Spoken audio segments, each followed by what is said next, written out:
Lightning Rod is a launched RMC wooden coaster located at Dollywood and is widely known as one of the best coasters in the world and one of my favorites since it opened in 2016. It innovated the coaster industry and it was the first ever launched wooden coaster and still to this day the fastest wooden coaster in the world. And let me tell you, this is one of the most incredible rides out there. What's really funny is that this coaster did open during the summer of 2016, but due to a lot of technical difficulties, it was pretty much open only a couple days in every month until pretty much the next year. But I did get my first rides on it in 2016. Years since then, I've gone to Dollywood every year, sometimes even twice a year, and I absolutely love this coaster to bits. Even though it had all those problems to start out, it did not really affect me. This coaster is absolutely incredible from start to finish, and after your first ride, it is so much to take in. It is crazy. Your expectations, even if they are the highest possible, will be blown out of the water every single ride.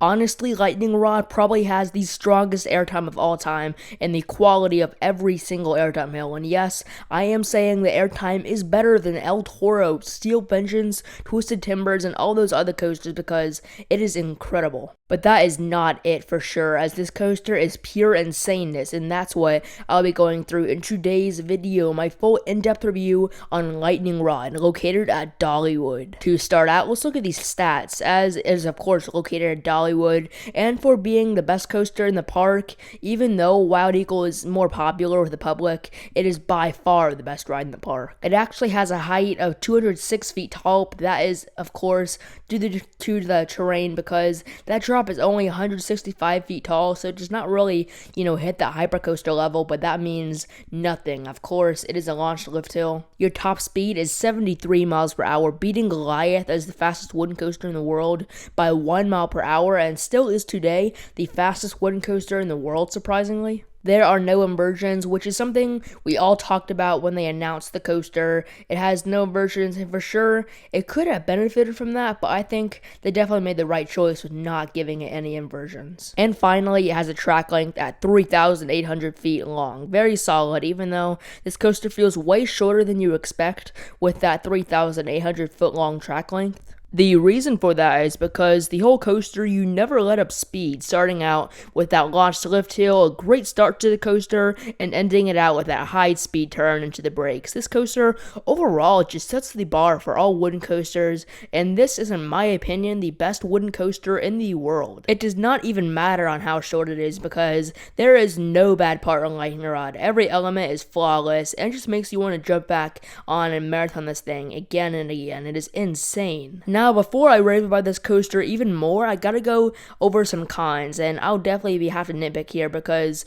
there are very few, and to almost everybody riding it will not notice it even at all. So the first one is something where there is only one spot of it, and that is the roughness, and by far no way do I mean this coaster is rough. And as an RMC, there's only like one spot of the coaster that was a little bumpy. And of course, this is at the bottom of the first drop. You'll mostly notice this if you are sitting in the back or front, surprisingly, and not at all in the middle, which is oddly true that the middle are like the smoothest roads of the ride. But it is a very minor rough spot, as it is pretty much the only bump, and then the rest of the ride is absolutely glossy smooth, so that leads up to the next con, and you could definitely say this does benefit the ride in some way. But that is when they did remove the LSM at the top of the launch, which did take away from the great airtime you got in the two humps, and it really does make me sad that they did this, because when I first rode with those LSMs back in 2016, the airtime was incredible. I might even say with those LSMs there, it would have been the best coaster I've ever ridden, and that is very hard to do, beating out Steel Vengeance. And still, I could on some days have this over Steel Vengeance, which if you want to see my ranking, just look at my top 25 coasters I posted about a month ago. So that's all the cons of this coaster, and obviously they are very minimal, but from pretty much now on, you'll hear me rave about this coaster. Starting out, let's walk up to the ride. You are greeted with this awesome plaza with the coaster just speeding by in the background. You have all this cool 1950s theming with hot rides, some Beach Boys playing, and of course the gas station that is this coaster's station is in. This is probably the spot in the park that I have spent the most time at every visit, as I do also recommend you check it by checking out the Red's Diner right across from it, as this whole area is very stunning. You also have High Octane, the lightning rod store that always has good merch for the coaster that is totally worth it. The theming overall for this coaster is very good, as you then walk into the queue where you will see the launched lift hill and quad down. As for theming, there is also in the queue, as you have some facts about the ride, where there's also this cool welding shop where it looks like someone is working there. It's really cool. They actually had problems with the front car and for quite a while had to remove it, and that did make the ride that much better in the front, which of course with more wind in your face. But now they do look really good also with like hot rods and those flames in the car. They are fantastic, but then you have to choose your row, and no question, go for the front row. All the rows are good, of course, but definitely go for the front row seat because you get the best airtime there, and it's definitely smoother than the back, even though it's not really rough. But for sure, try both rows because they are both incredible. Like the back is probably more intense and the drop is definitely better, even though it's not my favorite RMC drop. Then as you board those trains, you have those standard RMC trains. They're not the best because of those shin guards, but to me personally, they don't really bother me, but sometimes I do have problems with the seat belts. Since the airtime is so strong, the seatbelt can get in the way and hurt a little,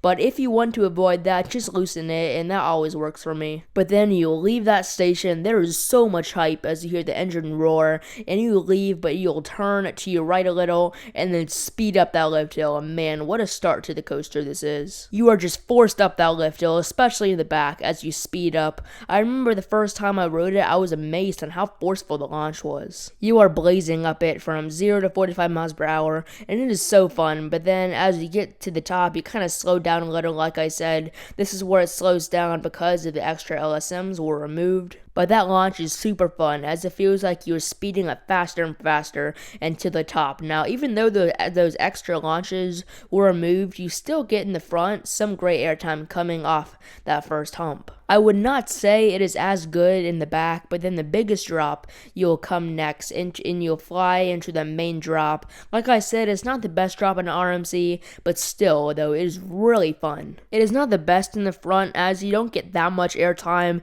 but like every element on this coaster, it is perfect, but you can get to the bottom, and you hit the top speed of 73 miles per hour. You really are just hauling throughout the whole ride as it speeds up into the first major element, and that is this massive wave turn, and wow, is this element absolutely incredible. You really can't say this about every element on this coaster, but by far this is one of the best parts of the coaster, and I definitely would for sure be the best element on almost any other coaster. It is such a cool sensation as you get airtime sideways as you come out of your seat and get pushed over a little bit to the right as you're just floating for like a good 4 seconds. But then is probably one of the most intense moments of the coaster as you come really close to the ground and the forces really get to you. You next head up into one of the twists and shouts as you fly up and go the other complete side as you were just thrown out of your seat. It is crazy. You go so fast through it is crazy, where you do get some more crazy sideways airtime that is so fun in the back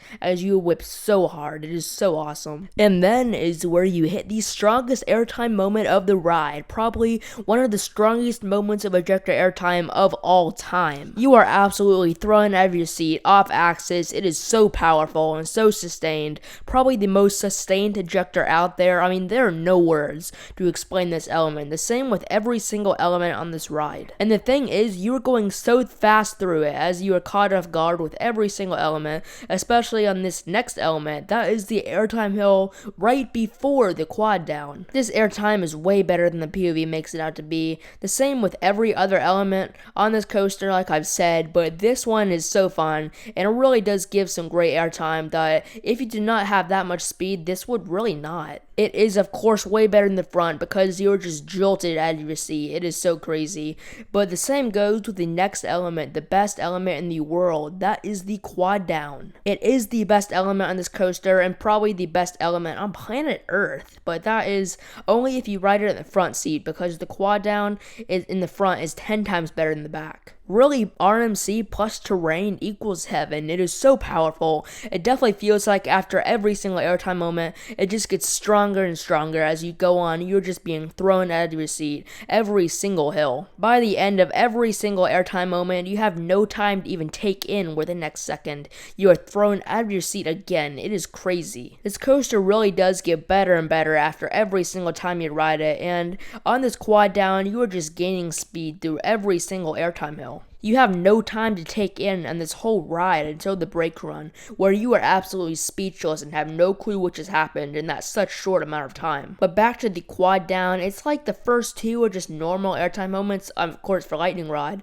but the third one is insane, where to the fourth one is kind of off axis. It is just so fun. But next, you are going to hit another airtime hill. This one is probably my least favorite of the coaster, but it still delivers very good in quick ejector. It really is so strong. It is like very hard to compare all the airtime moments on this coaster because they are all incredible. But then finally, to end out the coaster, you have this overbank turn. It's pretty much a half loop as you really do get some intensity as you haul up that track into a quick pop of airtime that really catches you off guard, even though most of the other elements on this coaster are better. But then you will hit the brakes, ending your ride on Lightning Rod. Now obviously, people are going to complain on how short it is, but that is due to the absolutely incredible pacing. It's tough to beat the pacing of Steel Vengeance, but I think this coaster may do it, and really, if I had a choice, I would not make this coaster longer because it is like the way it is right now, you cannot beat it. It's like quality over quantity, and that's what this coaster does perfectly because